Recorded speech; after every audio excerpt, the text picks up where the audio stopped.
Hi everyone, welcome back to another video from Tech Basics. In this video, we will be learning how to add card on Vaughn's account.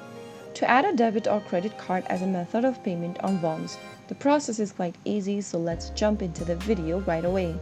First of all, launch open a web browser of your choice. Now, go to the URL box and type in vaughns.com and search. Make sure that you're logged into your account as well.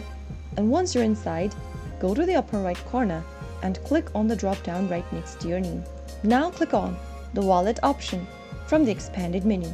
In the wallet page, go to the credit and debit card option and click on it.